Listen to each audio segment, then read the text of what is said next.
Depository institutions are businesses that offer multiple services in banking and finance, such as banks, savings and loans, and credit unions. People often use loans to receive lower costs. People use interest earning accounts to receive advantages.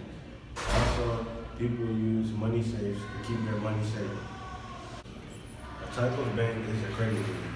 It is a non-profit depository institution with members who share a common bond, such as State Employees Credit Union and Rocky Mount Credit Union.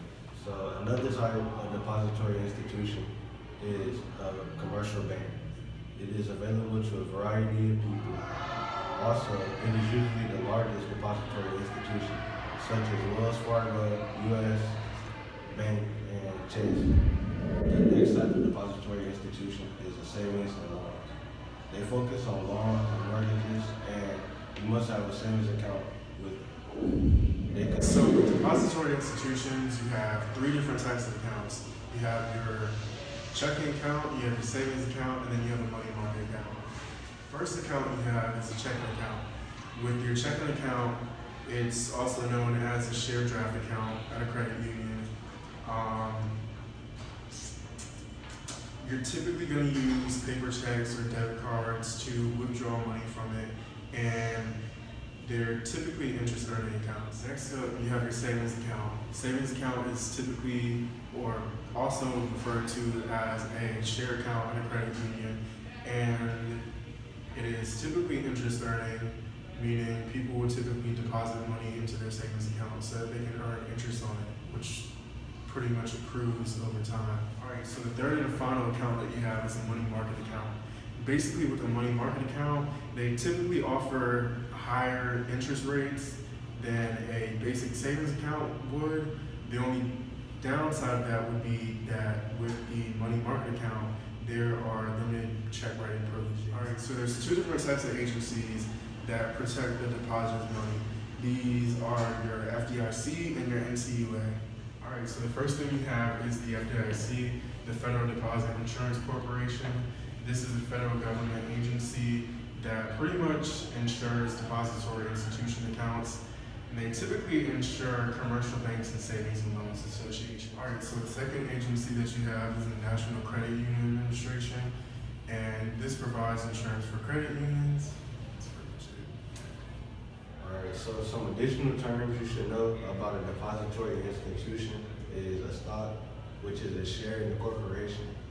Interest, which is the amount of money you either lose or gain, like depending on like the type of account you have different amounts of interest.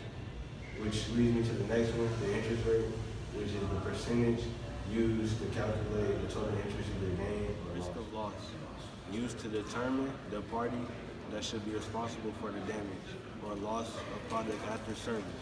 Credit card is a card that you can make a purchase now and repay later. If the balance is paid after the grace period, you typically have interest to pay on. It's a payment card that deducts the purchase like instantly from a consumer's checking account. A credit card is a card used to make a purchase now and repay later. If the balance is paid after the grace period, you typically have an interest rate you have to pay. A debit card is a payment card that deducts money directly from a consumer's checking account. It eliminates the need to carry cash around. Alright, so your certificate of deposit is a share certificate account at a credit union. It's also an insured interest earning savings with restricted access to funds, which is pretty much a downside of it. Then you have a bond, which is a debt instrument issued by an organization such as business or government. Then you have your loan, which is money borrowed and paid back with interest. Mortgage is your loan for a home.